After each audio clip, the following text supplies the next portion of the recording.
கர்த்தருடைய நாம மகிமைப்படுவதாக. இந்த நாளிலும் கர்த்தருடைய வார்த்தைக்காக 1 நாளாகமம் 28ஆம் அதிகாரம் 6ஆம் வசனம். அவர் என்னை நோக்கி, உன் குமாரனாகிய சாலமோனே என் ஆலயத்தையும் என் பிரகாரங்களையும் கட்ட கடவன். அவனை எனக்கு குமாரனாக தெரிந்து கொண்டேன், நான் அவனுக்கு பிதாவாயிருப்பேன். சர்வ வல்லமை உள்ள தேவன் ஆடுகளின் பின்னே அலைந்த தாவீதை, அதாவது ஆடுகள் மேய்த்து கொண்டிருந்த அனுபவம் கொண்ட சிறு வயது தாவீதை தேவன் அழைத்து அவனை குறித்து தாயின் கருவில தோன்றும் முன்னமே ஒரு திட்டம் வைத்திருந்தார், அவனை இஸ்ரவேலின் ராஜாவாக ஆக்க. அதே போல தேவன் தம்முடைய இருதயத்தின் தோற்றத்தின்படியே ஆடுகள் மேய்த்து கொண்டிருந்த அந்த தாவீதை அரியணையில் அமர வச்சு அரசனாக்கி பார்த்தார். ஏன் ஆண்டவருக்கு தாவீதை இப்படி அரசனாக்கி பார்க்கணுங்கிற ஆசை? ஏனால் தாவீதுடைய உள்ளம் சிறு பிள்ளையிலிருந்து எப்படி இருக்குது? நாம் இந்த மாதிரியாக சர்வ வல்லமையுள்ள தேவனை ஆராதிக்கிறவர்கள். நம்முடைய தேவன் செங்கடல் பிளந்து நம்முடைய அடிமைத்தனத்திலிருந்து நம்மளை மீட்டு வந்திருக்கிறார். நாம் ஆசரிப்பு கூடாரத்தை ஆராதிக்கிற அந்த ஆராதனை தேவன் மேகஸ்தம்பமாய் இறங்கி நிற்கிறார்.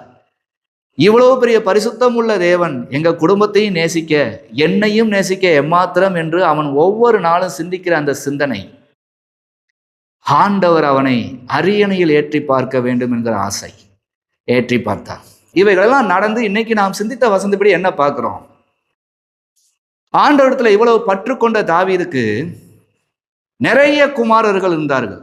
வேதத்தில் எழுதி பாருங்க, 5ஆம் வசனத்தை வாசிங்க. கர்த்தர் எனக்கு அநேகம் குமாரரை தந்தறினார். இந்த குமாரர்கள் நிறைய பேர் போர்ச்சவர்களா இருந்தாங்க, பல பணிவிடைகள் செஞ்சாங்க, எல்லாம் இருந்துச்சு. ஒரு சில பேர் தகப்பனுக்கு கீழ்ப்படியாத பிள்ளைங்களாகவும் இருந்தாங்க, தகப்பனை ஏற்றவங்களும் இருந்தாங்க. எல்லாமே தன் பிள்ளைகளை வச்சே கண்டாரு. துரோகத்தை கண்டாரு, பாசத்தை கண்டாரு, விரோதத்தை கண்டாரு, அன்பை கண்டாரு, தாழ்மையை கண்டாரு. இப்படி எல்லா பிள்ளைகளும் ஒவ்வொன்றும் ஒவ்வொரு மாதிரி இருந்துச்சு. இத்தனை பிள்ளைகளை இவர் கண்ட போதும் தேவன் ஒரு திட்டம் வைத்து ஒரு பிள்ளையை தேவன் தேர்ந்தெடுத்தாராம், தாவீதின் பிள்ளையை. அந்த பிள்ளை யாரு? சாலமோன். அதான் நாம் இன்னைக்கு வாசிச்ச வசனம் என்னது? அவர் என்னை நோக்கி, உன் குமாரனாகிய சாலமோனே என் ஆலயத்தையும் என் பிரகாரங்களையும் கட்டக்கடவன். ஆண்டவர் அழைத்தார். அநேகம் குமாரர்களை தாவீதுக்கு தேவன் கொடுத்தாராம். ஆனாலும் குமாரனாகிய சாலமோனே என் கட்டளைகளையும் என் நியாயங்களுக்கும் கட்டுப்பட்டு நடக்க கடவன் என்று அவனை பிரித்தெடுத்தாராம். தாவீதும் அந்த பிள்ளையை தேவனுக்குள்ளாகவே வளர்த்தான் என்று எழுதியிருக்கிறபடி என்ன பாருங்க, 9ஆம் வசனம். என் குமாரனாகிய சாலமோனே, நீ உன் பிதாவின் தேவனை அறிந்து அவரை உத்தம இருதயத்தோடும் உற்சாக மனதோடும் சேவி. கர்த்தர் எல்லா இருதயங்களையும் ஆராய்ந்து நினைவுகளின் தோற்றங்களெல்லாம் அறிகிறார். நீ அவரை தேடினால் உனக்கு தென்படுவார், நீ அவரை விட்டு விட்டால் அவர் உன்னை என்றைக்கும் கைவிடுவார். எந்த பிள்ளைக்குங்க நீங்க எப்படி சொல்றீங்க? இது 8 வயசு கூட ஆகாத சாலமோனுக்கு தாவீது சொன்னது. 8 வயசு கூட ஆகாத சாலமோனுக்கு 8 வயதுல அவர் ராஜாவாயிட்டார். இது ராஜாவாகிறதுக்கு முன்னமே சொல்லப்பட்டது. நீங்க எப்படி உங்க பிள்ளைகளுக்கு நீங்க என்ன சொல்லி கொடுக்குறீங்க? இதுல என்னெல்லாம் நடந்திருக்கு?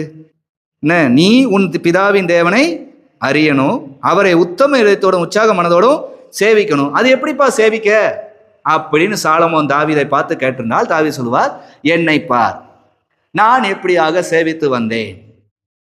மோசேயை பார், மோசே எப்படியாக நம்மை கிறிஸ்துவுக்குள்ள நடத்தி வந்தார், கர்த்தருக்குள்ள நடத்தி வந்தார் பார். தீர்க்கதரிசிகளை கவனித்துப்பார், நம்மோடு இருக்கிற நாத்தானை கவனித்துப்பார், எல்லாரையும் கவனித்துப்பார். இவர்களெல்லாம் உற்சாக மனதோடு சேவித்தார்களே, நீயும் சேவி என்று சொல்லிப்பார். உங்க பிள்ளைங்களாம் இன்னைக்கு இப்படி கேட்க முடியாதுங்க. ஏன்னா நீங்க அந்த அளவுக்கு கர்த்தருக்குள்ளே வளர்க்கறதுனால உங்க பிள்ளைங்களுக்கு இந்த மாதிரி கேள்வி வராது, உங்களுக்கு இந்த பதில் வராது. உன் பிதாவின் தேவனை நீ அறியணும். நீங்க சொல்லி உங்க பிள்ளைங்க பயில் படிப்பதோ, நீங்க சொல்லி சபைக்கு வருவதோ உங்க பிள்ளையை நீங்க கிறிஸ்துக்குள்ள நடத்திட்டீங்கன்னு அர்த்தம் இல்லைங்க. கிறிஸ்து உங்கள் பிள்ளையை சந்திக்கணும். உங்கள் பிள்ளையை கிறிஸ்து சந்தித்த அந்த வேலைதான் பிதாவின் தேவனை அறிந்து விட்டோம் என்று அர்த்தம். நீ உன் பிதாவின் தேவனை அறியணும். முதலாவது இங்க இருக்கிற சபை விசுவாச பிள்ளைகளுக்கும் நான் சொல்லுகிறேன், சிறு பிள்ளைகள், வாலிபர்களுக்கு, நீங்க எனக்கு உண்மையா இருப்பது, என்ன பார்க்க நீங்க ஜெபத்துல இருக்கிற மாதிரி இருக்குது, பயில் படிக்கிறேன் ஜெபம் பண்ணேன்னு சொல்லுது, இதெல்லாம் எனக்கு தேவையில்லைங்க. நீங்க உங்க ஆண்டவரை எப்ப அறிஞ்சீங்க? அவர் நல்லவர், அவர் உதவி செய்கிறவர், உங்களுடைய இக்கட்டுகளை உங்களோடு இந்த உதவி செஞ்சிருக்கிறார். அவர் பாவத்தை வெறுக்கிறவர். பாவம் செய்தா உங்களை நிச்சயமா விட்டு வைக்க மாட்டுக்காரு. அப்படிங்கிறதெல்லாம் நீங்க உணர்ந்தாதாங்க பிதாவின் தேவனை அறிஞ்சிட்டீங்கன்னு அர்த்தம். நீங்க என்ன பண்ணாலும் ஆண்டவர் உங்களை மன்னிக்கிறாருன்னா, ஏன் அதே தவிர உங்க சகோதர சகோதரி செஞ்சா மன்னிக்க முடியல உங்களால? புரிஞ்சுக்கோங்க. பிதாவின் தேவனை அறியணும். அதுக்கடுத்து அவரை உத்தம இருதயத்தோடையும் உற்சாக மனதோடையும் சேவிக்கணும். சபை என்கிற காரியத்துல அவ்வளவு முழுமனதா ஒப்பு கொடுத்து வாழணும். பைபிள்ங்கிற காரியத்துல அவ்வளவு முழுமனதா, அதான் உற்சாக மனசு அதுல இருக்கணும். அதான் சாலமோனுக்கு கற்றுக் கொடுக்கிறார். சாலமோனே, நீ உத்தம இருதயத்தோடு தேவனை பின்பற்றணும். அதுல உற்சாகம் எவ்வளவு இருக்கணும் தேவன் பார்ப்பாரு. ஐயோ, காலையில 5:30 மணிக்கு எஞ்சவனையே ஜெபம் பண்ணணும், பிறகு 7 மணிக்கு அடுத்து அப்படி இருக்கணும், பிறகு பயில் படிக்கணும், பிறகு இப்படியே இருக்கணும், என்னால முடியலப்பா. இதுக்கு பேர் உத்தம இருதயம் இருக்கு, ஆனா உற்சாக மனசு இல்லை. தன் பிள்ளைக்கு தேவன் தெரிந்தெடுத்தார்னு தெரிந்த பிறகும் என்ன சொன்னாரு? உன் பிதாவின் தேவனை நீ அறிஞ்சிரு, அவரை உத்தம இருதயத்தோடும் உற்சாக மனதோடும் சேவி. அதுக்கடுத்து அவர் எல்லா இருதயங்களையும் ஆராய்கிறவர் என்பதை மறந்துடாத. அவர் முகத்தை பார்க்கிறவர் அல்ல. நீ ஏதோ ஒரு கிரியை செஞ்சு முடிச்சிட்டேன உன்னை வாழ்த்துகிறவர் அல்ல. அவர் இருதயங்களை ஆராய்கிற கர்த்தர். என்ன என்ன செய்ய நினைக்கிறீங்க அத்தனை அவர் ஆராய்ச்சி வச்சிருப்பாரு. அதனால செய்ய நினைத்ததை தேவனிடத்தில் கொடுத்து விடு. இதில் உமக்கு சித்தமானால் இந்த காரியத்தை நடத்தி தாரும் என்று நில்ல. அவர் இருதயங்களை ஆராய்கிறவர். அதுக்கடுத்து நினைவுகளின் தோற்றங்களை எல்லாம் அறிகிறார். ஒன்று சிந்திக்கிறீங்கல்ல, உங்க பிள்ளைங்களை எப்படி எப்படிலாம் ஆக்கணும் நீங்க சிந்திச்சுட்டு இன்னைக்கு கர்த்தருக்குள்ள வளர்த்தா போதுன்னு ஒன்று சொல்றீங்களே, உங்க இருதயத்தின் தோற்றமெல்லாம் உங்க பிள்ளை உங்க கருவுல உருவான நாள்ல இருந்து ஆண்டவர் நினைச்சுட்டு தான் இருக்காரு. இன்னைக்கும் நீங்க வச்சிருக்க திட்டங்கள் எல்லாம் அவருக்கு தெரியும். ஆனாலும் நீங்க சொல்ற பொய்யும் அவருக்கு தெரியுது. கர்த்தருக்குள்ளதான் வளர்க்க ஆசைப்படுறேன். ஏங்க, காலேஜ் படிக்கணும் உங்க பிள்ளைங்க ஆசைப்படுது, காலேஜ் படிக்க வைக்கணும்னு நினைச்சிங்க, படிக்க வச்சுட்டீங்கல்ல. கர்த்தருக்குள்ள வளர்க்கணும்னு ஆசைப்பட்டீங்களா? வளர்த்துட்டீங்களா? என்னாச்சு? பாதிலே அது நின்றுச்சா? இப்போ காலேஜில் பாதில நின்னா உங்களுக்கு எவ்வளோ அவமானம்.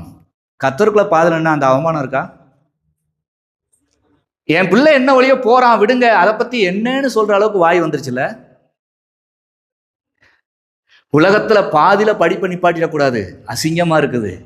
ஆனா உன்னதத்தின் ராஜ்யத்தை அடையணும். இந்த பூமி வெந்துருகி சாம்பலாக போது, உங்க பிள்ளைகள் அந்த பரிசுத்தத்தை காத்துக்கொண்டு பரலோக ராஜ்யத்தை அடைவதில் பாதிலே விட்டு போனா அதனால என்ன? என்னைக்கு இருந்தாலும் கர்த்தர் தொடுவார், திருந்துவான். என்னைக்கு இருந்தாலும் காலேஜ் படிக்கலாமே. 50 வயசுலயும் காலேஜ் படிக்கிறவங்க இருக்கத்தான் செய்றாங்க. இருக்குதா எண்ணம்? கிறிஸ்தவர்கள் என்று பெயரை வைத்துக்கொண்டு இன்னைக்கு ஒவ்வொரு தேவ பிள்ளைகளும் தான் பிள்ளைகளை தனக்கு இருக்கிற அன்புலையே வளர்த்து வளர்த்து வளர்த்து அழித்து கொண்டு இருக்கீங்க. பிதாவின் அன்பும் கிறிஸ்துவின் அன்பும் உங்களுக்கு என்னன்னே தெரியலையே. உங்க பிள்ளையை எதற்காக கொடுத்தார் என்றே தெரியலையே. கற்பத்தின் கனி கர்த்தரால் வரும் சுதந்திரம்.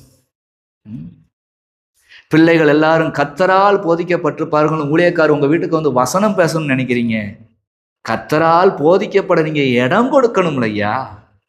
சினிமா நிகழ்ச்சி, டிவி நிகழ்ச்சி, கேளிக்கை நிகழ்ச்சி, உங்க சொந்த பந்தங்களோட உட்கார்ந்து பேசுகிற சில கெட்ட வார்த்தைகள், கெட்ட செயல்பாடுகள், கெட்ட எண்ணங்களின் அந்த துர்ச்செய்கைகள் எல்லாவற்றையும் பயன்படுத்தி கொண்டு வசனத்தை மட்டும் கர்த்தருக்குள்ள போதிக்கப்பட்டிருப்பார்கள் நாங்க சொல்லணும், நீங்களும் ஆமேன்னு சொல்லிக்கணும்னு.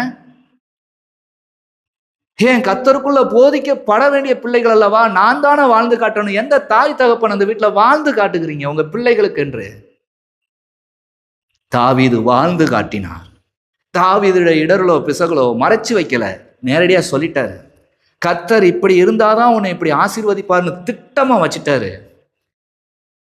தான் பிள்ளைக்கு இருதயத்தின் எண்ணங்களெல்லாம் அறிந்திருக்கிறவர், தோற்றங்களையும் அவர் அறிந்திருக்கிறாருன்னு எல்லாத்தையும் சொல்லிட்டு இன்னொன்னு சொல்ல மறக்கல. என்னது? நீ அவரை தேடினால் உனக்கு தென்படுவார், நீ அவரை விட்டு விட்டால் அவர் உன்னை என்றைக்கும் கைவிடுவார். நாம் கர்த்தரை தேடினால் கர்த்தர் நம்மோடு இருப்பார், நாம் அவரை விட்டு விட்டால் அவர் என்றைக்கும் கைவிடுவார். ஒரு பிள்ளையை தேவன் தெரிந்து கொண்டிருக்கிறான்னு தெரிஞ்ச பிறகும் என்ன சொல்கிறான் பாத்தீங்களா? தேவன் எதற்கு தெரிஞ்சு கொண்டாருங்கிறது இங்க சொல்லுகிறாரு. 6ஆம் வசனம், என் ஆலயத்தையும் என் பிரகாரங்களையும் கட்ட கடமை. இன்னைக்கு ஊழியக்காரங்கன்னா நிறைய பேர் பதவின்னு நினைச்சுக்கிடுவாங்க. அவருக்கு அடுத்து இவர், இவருக்கு அடுத்து அவரு, அவருக்கு அடுத்து இவர் தான் வராரு, என் பிள்ளை தான் வரணும், இப்படி பண்ணிட்டாங்கன்னு நினைக்காங்க. ஐயா, இருதயமாகிய ஆலயத்தில் தேவன் என்றென்றும் உலாவணும். ஆசாரியன் அறிவை காக்க வேண்டும். அவனுடைய உதடுகளில் வசனத்தை தேடுவார்களே. அப்படிப்பட்ட ஆசாரியத்துவத்துக்குள்ள பிள்ளைய வளர்த்திருக்கணும். சும்மா படிச்சு டிகிரி வாங்கியாச்சு, பைபிள் காலேஜை பிடிச்சாச்சு, இவனும் பிஷப்பு தான், இவனும் ஊழியக்காரன் தான் சொல்வதற்கு ஆண்டவர் வைக்கல. அவனால் இந்த உலகத்தில் என்ன மாற்றத்தை தேவன் கொடுக்க போகிறார், அவன் எந்த அளவுக்கு தேவ வசனத்தை கடைபிடித்து நடக்கிறவனா இருக்க போகிறான், பிசாசின் தந்திரங்களை இயேசுவின் நாமத்தினாலே முறியடிக்கிறவனா எப்படி இருக்க போகிறான், அவனுடைய ஜெயம் எதிலே இருக்கிறது? இன்னைக்கு எல்லாம் பதவிக்கு தாங்க போட்டி, ஊழியத்துல முத கொண்டு. ஆனா பரிசுத்தத்துல வாழ யாருக்கும் போட்டி இல்லை. அதை படிச்சிருக்கேன், இதை படிச்சிருக்கேன், நான் எங்க அப்பா ஊழியக்காரு, எங்க அம்மா ஊழியக்காருன்னு பெருமை தான் இருக்குது. அவர்கள் என்ன செஞ்சாங்க அந்த ஊழியத்துல? அவர்கள் என்ன சாதிச்சிருக்காங்க? தாவீது பல இக்கட்டுகளை கடந்து அரசனானான். சாலமோன் தேவனுடைய ஆலயத்தை கட்டி முடித்ததினால் அவன் அரசன் என்று அவனுக்கே தெரிஞ்சிச்சு. இன்னைக்கு வேலைகள் ஒன்றும் கிடையாது, பதவிகள் மட்டும் இருந்த புண்ணியம் என்ன? இவர் ஊழியக்காரர், இவர் மூப்பர், இவங்க விசுவாசி. எந்த சபையில ஒழுங்கா பரிசுத்தமான காரியங்களும் உண்மையான காரியங்களும் பிசாசின் தந்தங்களை எதிர்க்கிற காரியங்களும் உண்மையா நடக்கிறீங்க? சிந்திச்சு கொள்ளுங்க. தாவீதுக்கு அநேக குமாரர்கள் இருந்தார்கள். ஆனாலும் தேவன் சாலமோனை தெரிந்து கொண்டார் என்று இங்கே சொல்கிறார். உங்களுக்கும் பிள்ளைகள் நிறைய இருக்கலாம். அங்க படிக்க வச்சிருக்கலாம், இங்க படிக்க வச்சிருக்கலாம். ஒவ்வொரு பிள்ளையும் நீங்க கண்ணோடும் கருத்தோடும் ஜெபத்திலே வளர்த்திருக்கலாம். எந்த பிள்ளையை தேவன் தெரிந்தெடுத்தார் தம்முடைய உன்னத பணிக்காக, அதற்கு நீங்க எப்படியாக அர்ப்பணிச்சிருக்கீங்க? தேவன் தெரிந்தெடுத்தான்னு வாய் சொல்லும், ஆனா நீங்க என்ன சொல்லுவீங்க? என் பிள்ளை வேலை பார்த்துக்கிட்டே இப்படி பண்ணட்டும், என் பிள்ளை அப்படி இருந்துக்கிட்டே இப்படி பண்ணட்டும். ஐயா, தேவன் தெரிந்தெடுத்துட்டாருங்க, அதுல எங்க உங்க எண்ணம்? தேவன் எப்படியாக அழைக்கிறாரோ அப்படியாக வரட்டும்னு சொல்ல முடியுமா? உங்க பிள்ளைனா மட்டும் பாசம் நேசம் எதை வேணா வாங்கி கொடுக்குது, எதை வேணா செய்யறது, அப்படி பண்றது இப்படி பண்றதுன்னு பண்ணிக்கிட்டு இருக்கிறீங்க. தேவன் இடத்துல இருந்து அன்பையும் கிருபையும் பரிசுத்தையும் இரக்கத்தையும் வாங்கி தர முடியாதவர்களாய் மாறிவிட்டு இருக்கிறீங்களே. கொஞ்சம் மனம் திரும்புங்க. போதும். உங்களுக்கு கொடுத்த பிள்ளைகள்ல ஒரு பிள்ளைய தேவன் கட்டாயம் தேர்ந்தெடுப்பா. அந்த பிள்ளைக்கு முன்பாக நீங்க இடர்லாத வாழ்க்கை வாழ்ந்து காட்டணும். கிறிஸ்துவுக்குள் உற்சாக மனதோடும் உத்தம இருதயத்தோடு உங்கள் ஆண்டவரை சேவிப்பதை அவர்கள் பார்க்கணும். நீங்க எப்படி சபைக்கு உண்மையா இருக்கீங்க, நீங்க எப்படி தேவனுடைய வார்த்தையை கீழ்ப்படுகிறீங்க, நீங்க எப்படி பைபிள்ல உண்மையா இருக்கிறீங்க, ஊழியக்காருக்கு எப்படி உண்மையா இருக்கீங்க, எல்லாம் அவங்க பார்க்கணும். அடுத்து இருதயத்தின் தோற்றங்களெல்லாம் அறிகிறவர் என்று அவங்க உணரணும். நீங்க அவரை விட்டு விலகின நாள்ல வந்த ஆபத்துகள் எத்தனை, இன்னைக்கு நீங்க அவரை நெருங்கி இருக்கும் போது உங்களுக்கு கிடைக்கிற ஆசீர்வாதம் என்ன? எல்லாம் பிள்ளைகள் பிரித்து பேசணுமே. எல்லாமே 3 நாள் 2 நாள்னு இருந்தா என்ன பண்றது? ஆனா வயசு மட்டும் 40 வயசாயிடுச்சு, 50 வயசாயிடுச்சு, 60 வயசாச்சு. கர்த்தர் என்னை இந்த 60 வயதும் கடக்க பண்ணினார். கர்த்தருக்கு சோத்திரம். தாவீதை போல 40 வருஷம் அரசாண்டாலும் அத்தனை போராட்டம் பிரச்சனையும் தேவன் அவனோடு இருக்கிறார். அவரை ஒன்றும் செய்ய முடியாதுங்கிறத நிரூபிச்ச அந்த பலன் இல்ல. தாவீதுக்கு வாயின் பலன் இல்லைங்க, கிரியைகளின் பலன். ஒவ்வொன்றையும் அனுபவிச்சு வளர்ந்தாரு, அனுபவிச்சதை பேசினாரு. இன்னைக்கு உங்க பிள்ளைகளை குறித்து பேசினா எவ்வளவு நேரம் வேணா, 3 மணி நேரம் வேணா சாட்சி சொல்லுவீங்க, இல்லைன்னா பிள்ளை சரியே இல்லைன்னு குறை சொல்லுவீங்க. உங்களால சரி செய்ய முடியாத பைபிள் சரி செய்யும், தெரியுமா? அதான் என்னைக்குமே பிள்ளைகளுக்கு சொல்ல வேண்டியது ஒண்ணுதான், வளர வளர சொல்ல வேண்டியது. பாடம் படிச்சுட்டேன், அதை படிச்சுட்டேன், இதை படிச்சுட்டேன், அதை படிச்சுட்டேன், நமக்கு அது தேவையில்லை. பைபிள் படிச்சியா? ஜெபம் பண்ணியா? இல்லம்மா அப்படின்னா, நான் இப்படியாக பைபிள் படித்தேன், எனக்கு இந்த காரியத்தை கத்தத்தந்தா, நான் இப்படியாக ஜெபம் பண்ணேன், எனக்கு இப்படி நடந்துச்சுங்கிறத சொல்ல தெரியணுமே. பைபிள் படிச்சா ஜெபம் பண்ணியான்னு கேட்டு போய்கிட்டே இருப்பீங்க. ஏன்னா ஊழியக்காரர் கேட்க சொன்னாரு, கேட்டிருக்கோம். ஐயா, எங்களுக்காக ஒரு வாழ்க்கை வாழாதீங்க, உங்களை ரட்சித்த தேவனுக்காக நீங்க வாழுங்க. உங்க பிள்ளைங்களை பரிதவிக்க விட்டு போறீங்க. இங்க கட்டிய வீடும் பொன் பொருளும் கட்டாயம் நிலைக்காது. என்னைக்கு இருந்தாலும் நம்மளும் இந்த பூமியில என்ன வேணா சம்பவிக்கும், இயற்கை சீற்றங்கள் என்ன வேணா சம்பவிக்கணும், போர் என்ன வேணா நடக்கும், எதற்குமே தயாரா இருக்கிறவங்க தாங்க தேவ பிள்ளைங்க. இந்த பூமியில மாளிகளை உட்காரத நம்ம விரும்பல. அந்த ராஜ்யத்துல நம்மை பார்க்கிற அநேகரும் உட்காரணுங்கிற விரும்பி வேலை செய்யறோம். அந்த விருப்பம் முதலாவது உங்க பிள்ளை மேல நீங்க வச்சிருக்கணும்ல. என்ன நம்பிக்கை? மனம் திரும்புங்கள், பரலோக ராஜ்யம் சமீபமாக இருக்கிறது. அன்று பழைய ஏற்பாட்டிலே தாவீது இடத்துல இப்படி சொன்ன கர்த்தர் புதிய ஏற்பாட்டிலே நிறைய பேருக்கு, நிறைய பிள்ளைகளுக்கு இப்படி சொல்லியிருக்கிறார் இருக்குது. அதை இன்னொரு நாள் சிந்திப்போம். நீங்கள் உணர்ந்து கொள்ளுங்க. உங்கள் பிள்ளைகளுக்கு காய்ச்சல்னா, இல்லை மார்க் வாங்குது, இல்லை ஊருக்கு போத மட்டும்தான் சொல்கிறாரா? இல்லை உங்கள் பிள்ளைகளை ஒரு பிள்ளையை நான் தெரிந்தெடுத்துக்கேன்னு ஆண்டவர் சொல்லதுக்கு நேரம் இல்லையா? இல்லை நீங்கள் கேட்கறதுக்கு நேரம் இல்லையா? இல்லை உங்களுக்குன்னே ஒரு ஆண்டவரை நீங்கள் வணைஞ்சு கொண்டீங்களா? எல்லாத்தையும் நீங்கள் பாருங்கள். ஏன்னா பரிசுத்த வேதாகமத்தை கடைபிடித்தாதான் பரலோக வாழ்க்கை. இதுல இருக்கதே இன்னைக்கு பேசல யாருமே. இதுல இல்லாதெல்லாம் கர்த்தர் கொடுத்தாருங்க. எனக்கு கொஞ்சம் புரிய மாட்டேங்குங்க. பைபிளுக்குள்ள வாங்க. உங்களுக்கு எனக்கும் இதுதான் ஜீவியத்திற்கு சட்டம். இதற்குள்ள இருந்து பேசுங்க, இதற்குள்ள நடந்து காட்டுங்க. பெற்றோர்களுங்கிறதுக்கு அதாங்க அர்த்தம். அதை மட்டும் செஞ்சிருங்க. தாவீதுக்கு அன்று செய்த கர்த்தர் உங்களுக்கும் செய்ய வல்லவராயிருக்கிறார். கர்த்தர் தாமே உங்களை ஆசீர்வதிப்பாராக. ஆமென்.